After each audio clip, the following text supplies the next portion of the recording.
Hey everybody, James Schleicher here with Team IBB, and we are here with another community conversation with George Phillips, running for state representative. And for those of you who know me, I hate politics. I can't stand it. No, nothing personal. No offense here. None. But yeah, as I've gotten older, I've said to myself, James, you are a big kid now. You need to understand what's going on in your own community when it comes to politics. And for those of you who don't know, I've known George for 10 years, so long before politics were a thing. You've been good to me. We've definitely worked together. You brought us in to speak to your classes at Notre Dame College and Lakeland and all that stuff. So you have a lot of experience in both nonprofit, for-profit realms, and you've always been able to bring it all together. Like you've always had a natural gift of bringing opposite worlds together to work and basically build things. So which is cool. Which I'm excited to see you do more of that. But so again, I don't know what we're gonna actually. I don't know what we're actually gonna get into.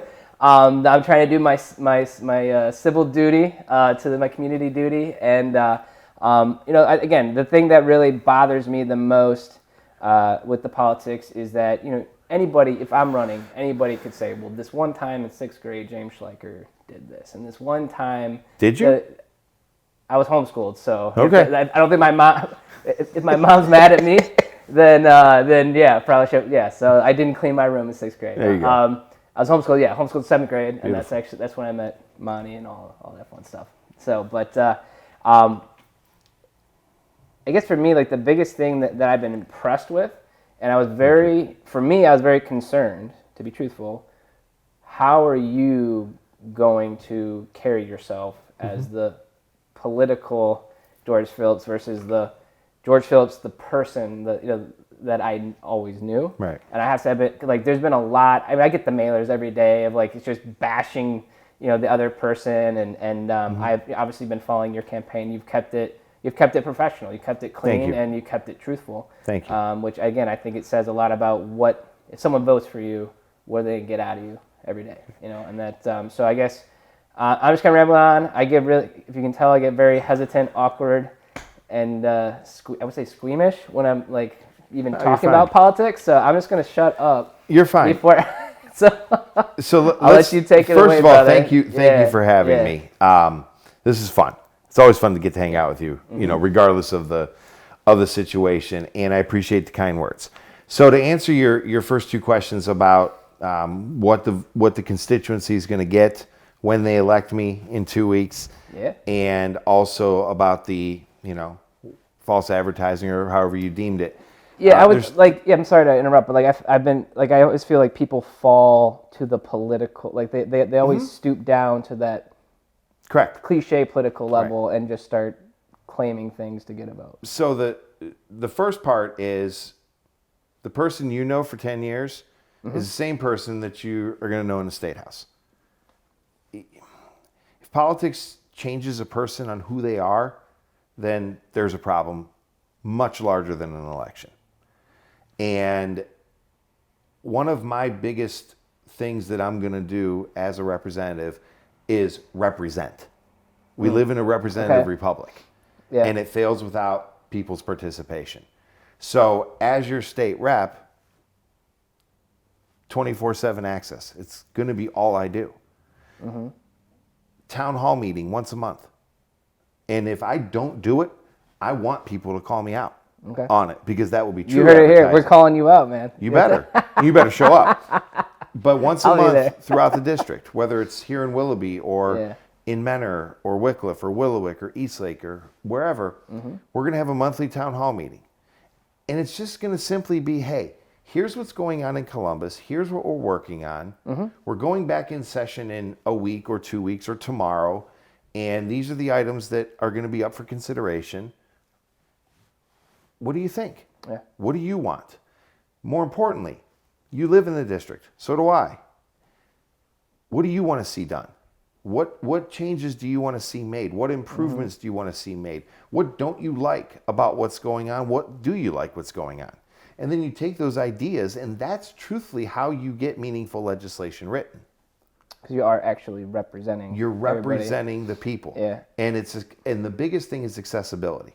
If you call my office, if you call my cell phone, if you email me, you're going to get a response from me that day. It may be, hey, I got your message and I have to do some research and I'll get back to you, but you're going to get a response the same day that you reach out to my office. To the other thing you talked about, I want to combat a few things that have been said. Okay. There was a advertisement saying fire George Phillips. From what? Okay. My day job? Because I'm not in elected office yet. Okay. And that bothered me, obviously. Yeah. The thing with things like that is I think people as a whole are smart enough to see through things. Mm-hmm. They see through the negative advertising. They see through things like that. And, you know, what can I do? If people are concerned, ask me. If people have questions, ask me. I mean, I'm fully transparent. My business cards that I've been handing out for over a year now have my personal cell phone number on it and my email address on it. Give me a call. Send me an email. Let's have a conversation. I got a great email over the weekend. A woman in the district got one of my mail pieces and had a couple questions regarding education. I sat down at my computer and typed it out, gave her the answer that I thought, and she wrote back within 15 minutes saying, thank you so much for getting back to me so promptly and for your response and the detail that was put into it and things like that. That's what you get when you elect me state representative. Yeah. Period, end of story. There's definitely, George Phillips is not someone who just like will do things last minute or... No. You've always had a sense of urgency. Like every time I talk to you, it's like, hey man, I need you to do this. I got this set up. Like you've always been finding ways to make other people's lives better. That's what you're supposed to do. But I'm still waiting for you to ask me for something. So that's maybe that'll be at the end of the video. I don't know. You're gonna surprise attack me, but ultimately, no. I think that you're talking about the different cities being represented. I know, like I grew up in Willoughby, and it wasn't until, speaking of town halls, there was a town hall at Lakeland Community College. Right. I don't know, man, it's probably like 7-8 years ago, but that's where that Go Lake County, the Go Lake County golf outing will be back. Just Gary and I both had 2 little kids, and it's apparently that takes up a lot of time. So the golf outing will be back, but for me, like that whole Go Lake County phrase, that was something I said and didn't really think too much about it, but like people are like, yeah, Go Lake County. And so for you, that's part of your mission is, for Lake County, for Ohio, and, and for the future, right? That's the most important one of the 3. I'm a father. You're a father. Yeah. Gary's a father. Yeah. And we're already running. We've hit the ground running. We're in our careers doing a plethora of things. Plethora. That's a good word. I like that. JJ's turn's coming up. And I feel a personal responsibility, and this has nothing to do with politics. I feel a personal responsibility to make life better for JJ. You have a personal responsibility, obviously, that's your son. Yeah. To make life better for him so that when it's his turn to do things, he's got all the tools needed. Okay. And that's to segue into one of my platforms, education. Education is one of my top priorities as a representative. We have to create an educational culture that prepares our youth for the future, for their careers. When I was a professor at Notre Dame, oftentimes my classes were 2 days a week, Tuesday and Thursday, for example. So on Tuesday, I would teach the textbook. Here's the syllabus, here's the textbook, let's go through things, and that prepares the students for their writing, their tests, whatever they need to successfully get through the class. But then on Thursdays, what I like to do is I called it like real world applicability day. So how did what we learn on Tuesday apply to the real world on Thursday? And that's where I would bring in you to guest speak. And that would ruin it. I'm sorry. Just kidding. But I would bring in, I taught a business and government class. Yeah. And one of the topics in the textbook was the federal budget and how the money's allocated, and how it's spent, what you're allowed to do, what you're not allowed to do. And I brought in 3 or 4 individuals that worked in various industries, public and private sector, that received government funding. And they talked about it. So it made what was on the textbook come to life. Yeah. And that's going to be very important to me during my time down in the State House. And also to focus on not just, high school to college, but high school to vocational education, trade schools, different things like that. Manufacturing, all that. You create those public-private partnerships to allow our children to have options upon graduation to do what they want to do for the rest of their career and go out there and make it a better society. So you're talking about communication and education. Correct. You feel that obviously you have a lot of experience in those areas and a lot of experience working with people, getting things done. Right. Do you feel like that's something where, is that one of the main things that people should be looking for in a candidate is like, can I go talk to the private sector and go talk to the public sector and get them, not only keep them happy individually, but get them to work together, but more importantly, want to work together. Like, absolutely. Like, it's not a punishment. Oh, now now the private sector has to get involved, or now the public, so like, I guess like. It's a partnership. So Ooh, I like that. It's a everything is a partnership. Yeah. How you Everything's legislate a partnership. in Columbus. Can we say that again? Everything is a partnership. Everything. Okay. But, thank you. So let's talk about experience. That's a good point. I'm not a career politician. I haven't held That's why we're actually friends. Elected office. I haven't held elected office before. And, for some that might be concerning. But I'm going to take care of that right now. Okay. Experience is a relative term. I have experience, first of all, my education. My undergraduate degree is in business administration. My first master's degree is an MBA with a concentration in public administration. My second master's degree is in organizational management, and then I have a certificate in leadership from Cleveland State. I got experience in banking, insurance, government. I worked behind the scenes for a number of years in the new Cuyahoga County government. I got experience in the nonprofit sector. That's where I'm currently at. I have experience in academia. I'm still there as an adjunct professor. Yeah. Put that all together, you got yourself a good state rep. Because experience, again, is relative. Right. I have those relationships in all those areas. I have the experience in government to understand how government works. And it's on all my campaign literature, fresh new leadership. It's time to elect new leaders, the future leaders, to go down there and make a difference for their community and make a difference for their state. So I'll take all that experience that I have and translate that into an effective state representative that the community that elects me will be proud of. I like it. So it's all about representing. It's all about education. It's all about partnership. Correct. And what else am I missing? I guess, what are some other things that I should be aware of, but also too everyone should be aware of when it comes to coming up to this election with you? Yeah. Like it's time to click your name or not click your name. Correct. What should be the thing that comes to mind when we see your name on the ballot? Okay, great question. First of all, fresh new leadership. Okay. What is that like? I'm just like the king of like, can we just drill down a little bit more? Let's go. But like, let's drill. Fresh new leadership. Like, what does that mean to me, the person who doesn't follow politics and isn't like? I mean, like, so like, walk me through that. It means that you're going to get a state representative that's going to go down there with a fresh set of eyes, a fresh set of ideas, new blood, new leader, new energy to make a difference, to make changes. And just so I'm clear, again, I don't want you to badmouth and go off of off of what you've stuck to. But I guess so. Like, your opponent is he just not freshly like what's his history? I guess quickly. So I like talking about what I'm gonna do. Okay, that's fair. For the district. Okay. As opposed to what hasn't been done or others' ideas.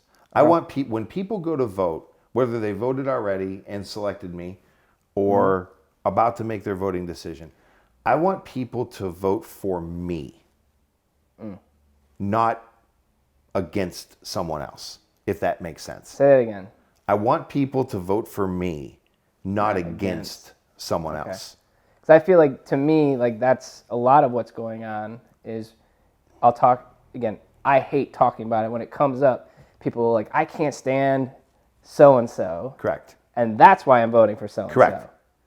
And then on the opposite end, same thing, like, well, I don't like that person, but I hate that person. Correct. So for you, that's not, don't think it's not about, hey, you have to pick which one do you hate the least. It's like, hey, this is a real person. It's the person I like the most. Yeah. I want people to vote for me because I want people to put their trust in me, that they feel I can be an effective leader down in Columbus to represent them. But also because you're trustworthy. Absolutely. Don't trust me because I said so, but trust me because... And if I don't do my job, call me out. And I'm willing to put that out there. If I don't do my job, call me out. Okay. And I want people to, when they check my name, I want them to feel that they're going to be represented, that they're going to have a voice, that they're going to call my office and get a return phone call. They're going to email my office and get a return email. And it's not going to be some form letter. It's going to be from me. That's my job. That's what I'm being elected to do. Yeah. It's not going to be some standard issue, thank you for contacting type thing. It's going to be from me. And it's going to be personalized. And every single constituent in this district is going to feel represented. And that's the key to success. And they're going to have a voice to be heard. We're going to have platforms to do it at, the town halls, the this and that, but also one-on-ones. If a constituent wants to sit down and have a cup of coffee next door, let's go. Let's have a cup of coffee. Let's talk. Yep. Because sometimes the best ideas that make the most lasting change are born over a cup of coffee or at a town hall. Yeah. Or at the collab. At the collab. So. But I always believe in this is good leadership is someone knowing what their limits are and not trying to be an expert in everything. Everybody has their niche. Yeah. You have yours, I have mine. The store owner across the street has theirs. A good leader oftentimes then will surround themselves with people who know more than they do on a particular subject. If you're the smartest person in the room, you're in trouble. Correct. So there's a lot of areas that I'm going to say, hey, great, we want to get this done. So let's bring in people that have an expert working knowledge in this from both sides, pro and con. And let's sit down, let's get a pad of paper out, and let's figure this out. Let's work together to get things done. Yeah. I feel like that's something that we're talking about partnership, and obviously, being in the collab, like that's my addiction is like, how can we get these people to meet each other and work together? Like, that's like my obsession. And I feel like that's you and I align very much. So like we're finishing each other's sentences. We're talking about, well, what if we get Susie and Freddie together? Like, oh yeah, and don't forget about Sally. Sally would be awesome to get. So we talked a lot about partnership. We talked a lot about education, bridging the gap between the nonprofit, for-profit, private sector, government sector, bringing it all together.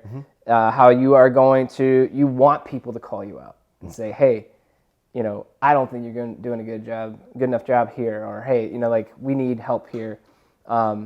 It's kind of like you're like that firefighter. You're like, hey, like I'll be your political 911. I'll be your representative 911. Where it's just email me. I'll email you back as soon as I can. Correct. Call me. I'll call you back as soon as I can. Correct. That is a lot of sacrifice. That's a lot of determination. I have people ask me all the time, like, why? Like, what drives you? Like, who, like, what are the moments in life even that made you this person who just wants to help others just because? And again, that's all I've known of you. Who is that? Oh, that's my buddy George. He loves helping people. Like, you should, like, all the time I'm like, you're getting like random messages like, hey, so-and-so, this is George. He's a great guy. You guys should connect, So like all the time. So, but I guess for you, Like, why do you have this? I mean, again, ever since I know you for 10 years, you have this undying need to help people and make things happen. Where does it come from? Great question. And first of all, thank you for the Hey. compliments. You ready for a big answer? First part is my mother and father. Okay. My mother was a children's librarian All right. for a number of years at a Catholic school, and my father spent 40 years in law enforcement. Awesome. 10 of which as a state trooper, 10 of which was an instructor at the Basic Police Academy, and then his tail end of his career, he was a chief. Awesome. And I saw it in both of them. Okay. Serving others, helping people, doing the right thing. You know, my mother is a librarian, you know, helping the children, reading to them, helping them with their homework, doing this, doing that. I saw my dad helping whatever community he was serving in various capacities in law enforcement. And law enforcement, not to deviate, but law enforcement is very, very special to me, very near and dear to my heart. Our police, our fire, our first responders, I will be the biggest advocate that they've ever seen down in Columbus. I will always fight for our police, our fire, and our first responders, no matter what, because they are the ones who keep our community safe. But here's what I saw. I saw my mom get up in the morning, go to work all day, come home, and be there for the family.